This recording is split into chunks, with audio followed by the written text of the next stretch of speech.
I'll put in the plug, the book's for sale for anybody who wants to buy it and get all the war stories. But anyone who has any questions, pipe up.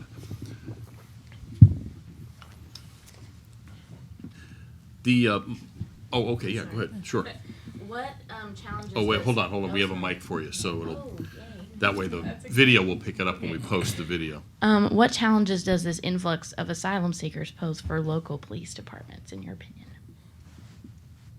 Well, the asylum seekers, when the policy is so kind of grandiose like it is right now, grandiose, the smuggling organizations hear about this as the way. So what they do is there are a lot of people, the majority of them are people that have some kind of fear, but they infiltrate these groups with imposters.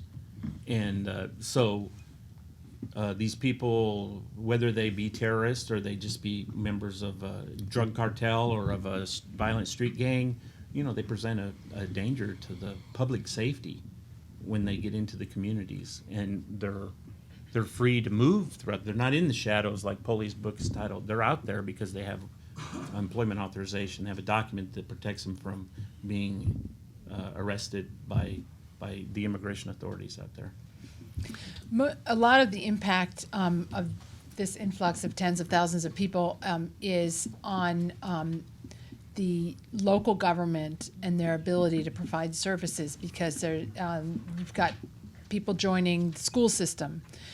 You've got people who need housing, health care, and other social services to be self-sufficient.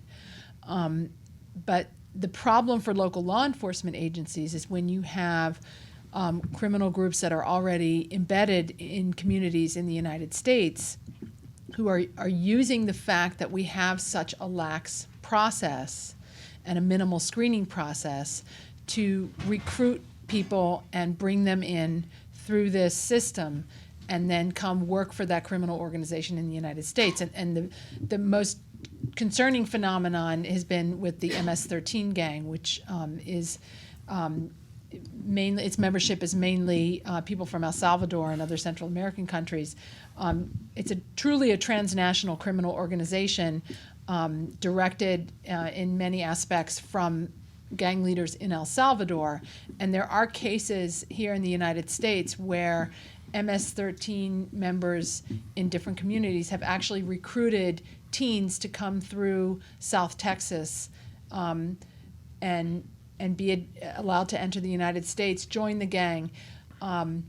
It's a huge problem. The FBI has noted a big surge in MS-13 activity.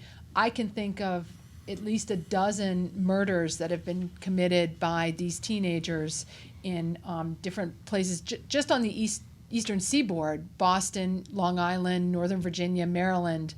And of course, the vast majority are not, of people coming in to claim asylum are not criminals or violent, but the fact that we don't do much screening is what enables the gangs to take advantage of this, and they're the ones that cause huge public safety problems. And that's something definitely local law enforcement agencies are struggling with right now. Any other questions? So I was wondering, are you following what's happening now? Like, who replaced this guy, and what's being done to stop him? Stop whoever replaced the guy? Oh, who replaced Monsing? Or the big gangs? Or The human trafficking, human smuggling is still going on in Ecuador, South America. It's still happening. Nick Diaz, who when he got out of prison went right back to Ecuador and continued working, unfortunately, in the middle of smuggling a large group of people. He had a heart attack and died in the Dominican Republic about a year ago? About a year ago. So, I don't work for the government anymore, but these people still call me and tell me what's going on. Both Polly and I pass the information on to agents we know, agents we don't know, but in the areas of responsibility. And then what goes on, I don't know. I wish something was going on. I don't know if anything's going on. I can tell you, you haven't seen another press conference since we had our press conference in 1998 to announce an arrest of what we did back then. I know that there's many agents that are very dedicated. They work hard and they want to do the right thing for our country. Three of them are my sons, so I know that they're very dedicated. working this particular case was exhausting.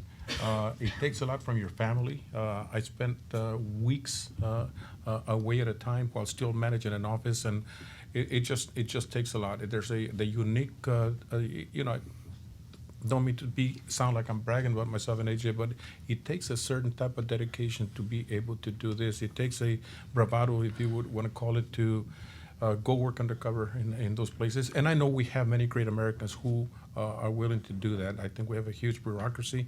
We didn't have the resources that the government provides nowadays, and I'd like to think that there's some folks out there that are doing it. And by the way, just so you all will know, these two books and my third book have already been purchased by a production company in Hollywood. So we hope it gets there. Who are you hoping is going to play you?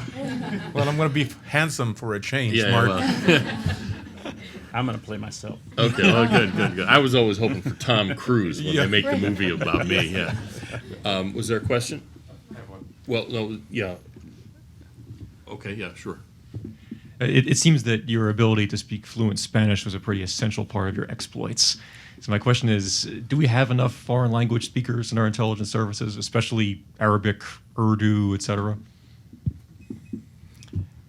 I think we have the capabilities. Remember that on this particular wiretap, it wasn't in English. It was in Urdu and Punjabi.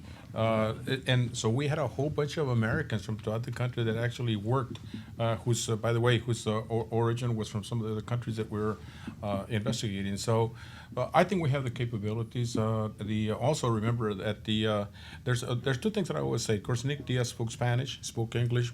But the good thing about criminals, the only language they understand is money, and so The universal language. That's By the way, Monsing spoke Spanish as well. yeah.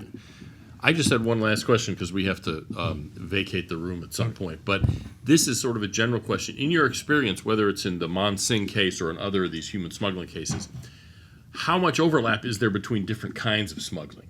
In other words, smuggling people or smuggling drugs or smuggling counterfeit sneakers or counterfeit smuggling, whatever it is. How much overlap in your experience have you seen? I'll take an initial shot, and AJ, I think, has some real good points on this. But we have seen the transformation of Mexico during the past 10 years, Mark, where we see the cartels not only in human smuggling now, in narcotics trafficking, in extortion, in kidnappings. So there's a huge overlap in Mexico. AJ mentioned something about Monsing in Quito, Ecuador. That type of nationality was coming in, people would smuggle, but they had to have a concurrence by Monsing or somehow being able to evade that. In Mexico, we see the cartels from the different factions throughout. They control human smuggling, kidnapping. They control businesses. So the overlap as far as Mexico is huge. And the final point, when you talk about the MS-13, they're involved in kidnapping, narcotics trafficking, human smuggling. There is no crime that they are not capable or are not in, and there's a huge danger, because the other thing about the MS-13, for you all that might not be aware of it, this gang has strong ties throughout the United States. At one time, it was kind of started based in Los Angeles, but now you have the southern border of Mexico, through Mexico, Houston. There's not a single place I don't think that they don't have any ties. So the overlap is huge, Mark. AJ? Almost every Yeah. state. I'll just say this, that we had a target, our original target, who was very close to Monsing. His name was Dr. Leon Duque. He was Mexican. He is a pharmacist. He operated the smuggling route from the border, Guatemala-Mexico border, around Tapachula up. And in the middle of our case, he was murdered because he had stolen 21 kilos of cocaine from a drug trafficker. So they work together. So there's real overlap. And the lesson is don't steal drugs from drug traffickers. Okay, well, thank you, everybody, for coming. And just as a reminder, the Shadow Catcher and the Search for Monsing, we have both here for sale if you want them, and the authors would be happy to sign them. They're also on Amazon for those of you watching from home on the video. Thanks, everybody, for coming. I think our speakers here are willing to be accosted for a little while before their few appointments the rest of the day. And thanks for coming.